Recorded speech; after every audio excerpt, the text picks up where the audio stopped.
अस्सलाम वालेकुम, मैं हूं रिजवान अशरफ। सुप्रीम कोर्ट के फैसले के बाद पूरा का पूरा जो निज़ाम, जाली निज़ाम, कौम 47 का निज़ाम, धांधली का निज़ाम, धांधली की वजह से पैदा करता निज़ाम, जो निज़ाम हुकूमत कायम किया गया था, वो शदीद तरीन ख़तरात से दो चार हो चुका है और उसको शदीद तरीन ख़तरात लाक हो चुके हैं और अब इसके बचने का कोई रास्ता नज़र नहीं आता। जो इस वक्त जाली निज़ाम खड़ा किया गया, पंजाब हुकूमत से लेकर वफाकी हुकूमत से लेकर चेयरमैन सेनेट और चेयरमैन सेनेट से लेकर ऐवान सदर तक, जिसके अंदर मरियम नवाज़, शहबाज शरीफ, यूसुफ रज़ा गिलानी और ऐवान सदर के अंदर बैठा हुआ शख्स आसिफ जरदारी, सबको जो है इस फैसले ने हिला के रख दिया है। वो किस तरह से, वो मैं आपके सामने अहम तरीन इंफॉर्मेशन रखता हूँ, आपको एक्सप्लेन करके बताता हूँ कि किस तरह से ये पूरा का पूरा जो निज़ाम है वो इस वक्त ख़तरे से दो चार हो चुका है। और एक मरतबा ये सीटें निकलने दें जो कि मंडे से तहरीक इंसाफ की जानिब से, PTI की जानिब से बाकायदा तौर पर जो लिस्टें हैं अपने उम्मीदवारों की, फिर उसके बाद मखसूस नशिस्तों के हवाले से जो लिस्ट हैं वो इलेक्शन कमीशन ऑफ पाकिस्तान के अंदर जमा करवा दी जाएंगी। उसके बाद जैसे ही मखसूस नशिस्तें अलॉट होंगी तो ये पूरा का पूरा जो इस वक्त हुकूमती निज़ाम, जाली निज़ाम कौम 47 की बुनियाद पर खड़ा किया गया, ये धड़म से ज़मीन बोझ हो जाएगा। अब मैं आपको बताता हूँ किस तरह से। देखिए, जहाँ तक वफाक की बात है, पहले वफाक की बात कर लेते हैं। कौमी असम्बली के अंदर तकरीबन 25 के करीब नशिस्तें इमरान खान को मिलनी हैं, 25 के करीब। और ये जो नशिस्तें हैं ये नून लीग और पीपल्स पार्टी से कम होनी है, जिसके अंदर जमीयत उलमा इस्लाम भी शामिल है, उनसे भी ली जाएंगी। उसके अंदर ITP, काफ लीग और MKM शामिल है। तो 25 के करीब नशिस्तें जब इनकी कम होंगी, ऑटोमेटिकली इनका नंबर जो इस वक्त 200 से ऊपर है, 205 है या 10 है, वो कम हो जाएगा। 25 नशिस्तें वहाँ से जब माइनस होंगी वो आ जाएंगी इमरान खान और PTI के पास। अब पहले पार्टी बेसिस के ऊपर फैसला कर लें कि कौन सी पार्टी सबसे बड़ी पार्टी बन जाएगी। इस वक्त नून लीग के पास जो नशिस्तें हैं वो तकरीबन कोई 105 या 10 के करीब हैं और इनमें से 15 के करीब, 13 से 15 के करीब नशिस्तें नून लीग को जो मिली हैं ये ऑटोमेटिकली कम हो जाएंगी, ये इनसे वापस ले ली जाएंगी और ये वापस आ जाएंगे 90, 95, 90, 95 तक। और जो इस वक्त पीपल्स पार्टी वो तकरीबन कोई 55 से 60 नशिस्तों के ऊपर खड़ी है और मखसूस नशिस्तें मिला के टोटल 65 से 70 हैं, वो भी 5-10 नशिस्तें वहाँ से निकलेगी तो वो भी 55-60 के ऊपर वापस आ जाएंगे। ये है इनकी पोजीशन। 90-95 नून लीग और 50-55 पीपल्स पार्टी। PTI के पास इस वक्त जो नशिस्तें हैं वो तकरीबन कोई 85 to 90 है और जब इसके अंदर 25 नशिस्तें ऐड हो जाएंगी तो ये 115-120 के करीब इनका नंबर गेम चला जाएगा कौमी असम्बली के अंदर।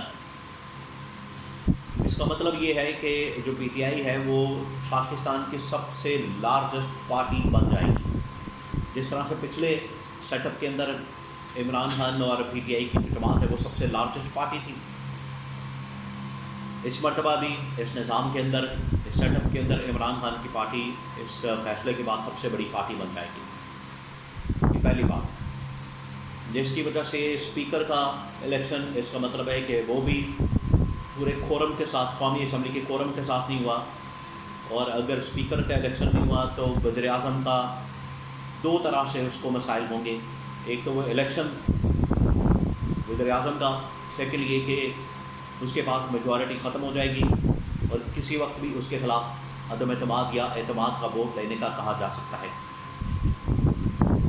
अब आ जाएँ सेनेट के अंदर और ऐवान सदर के अंदर। AP असम्बली आपको पता है कि वहाँ पर नशिस्तें मिलनी हैं तकरीबन कोई 25-30 नशिस्तें और PTI वैसे वहाँ पर मेजॉरिटी पार्टी है, इससे उनकी तादाद में इजाफा हो जाएगा। फिर वहाँ से सेनेटर निकलेंगे, क्योंकि सेनेट के इलेक्शन वहाँ पर नहीं हुए थे, तो वहाँ पर जब सेनेटर निकलेंगे तो सेनेट के अंदर जाएंगे तो सेनेट के अंदर PTI की जो नंबर गेम है वो बढ़ जाएगी। तो अगर वहाँ पर बढ़ जाती है तो सेनेट का इलेक्शन, उसके बाद चेयरमैन सेनेट का इलेक्शन और उसके नतीजे में जो सदर का इलेक्शन हुआ है वो सारा का सारा मतनाज़ हो जाएगा। जैसे इधर स्पीकर का शहबाज शरीफ का वज़ीर आज़म का इलेक्शन मतनाज़ हो चुका है, बिल्कुल उसी तरीके से सेनेट के अंदर सेनेट चेयरमैन और ऐवान सदर के अंदर बैठे शख्स आसिफ जरदारी का जो इलेक्शन है वो सारा का सारा मतनाज़ हो जाना है। तो ये पूरा सिस्टम ही आपका एक किस्म का एक नया आइनी कानूनी बहरान और सियासी बहरान आगे खड़ा है, और दोनों सूरतों में होना था ये आइनी कानूनी बहरान। उसकी वजह यह है कि अगर ये PTI और इमरान खान के हक़ में फ़ैसला ना होता अभी आइनी कानूनी बहरान पैदा हो जाना था, और अगर इनके हक़ में आ गया तभी पैदा होना था। असल प्रॉब्लम है पीछे, जब PTI से बल्ले का निशान छीना गया और इनको आज़ाद डिक्लेयर किया गया, उसके बाद इनके उम्मीदवारों को आज़ाद डिक्लेयर करके इनको पार्टी से तितर बितर कर दिया गया। अगर उसी वक्त की बल्ले का निशान ना छीना जाता, बतौर पार्टी इसको इलेक्शन में आने की इजाज़त दी जाती, तो ये सारे मसाइल ना हो।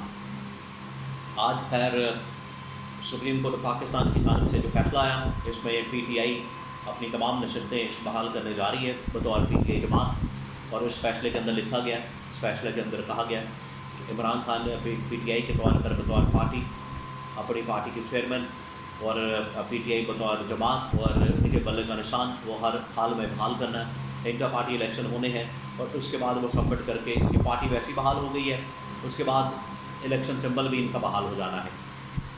और ये जो वज़ीर आज़म की पोस्ट है उसके साथ स्पीकर कौमी असम्बली और उसके बाद चेयरमैन सेनेट और ऐवान सदर जो सदर आसिफ जरदारी है, उन तमाम लोगों का जो इलेक्शन है वो मतनाज़ होने के बाद जब इनके ख़िलाफ़ दरख्वास्तें जानी हैं तो ये सारा का सारा सिस्टम का लदम हो जाना है और इनकी एक एक करके छुट्टी शुरू हो जानी है।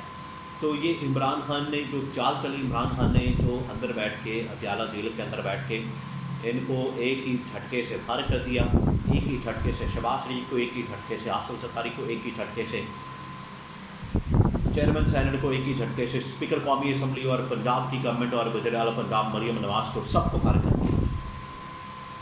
ये है इमरान खान के पीछे जो खड़ी ताकत, अवाम की सपोर्ट और हिमायत के साथ इमरान खान ने पूरा का पूरा जो निज़ाम है उसको हिला दिया। और निज़ाम भी जाली निज़ाम था, कौम 47 का निज़ाम था। आखिरकार वो एक दिन धड़ाम करके गिरना था और वो ज़्यादा अर्सा नहीं लगा, 3-4 महीने बाद ही इसका कच्चा चट्टा खुल गया और ये बिल्कुल बेनकाब हो गया। खोखला निज़ाम था, रेत की तरह ये दीवार साबित हुई ये निज़ाम, जिसकी वजह से इसको एक ही झटका लगा, एक ही धक्का लगा और पूरा का पूरा सिस्टम अब बैठने जा रहा है।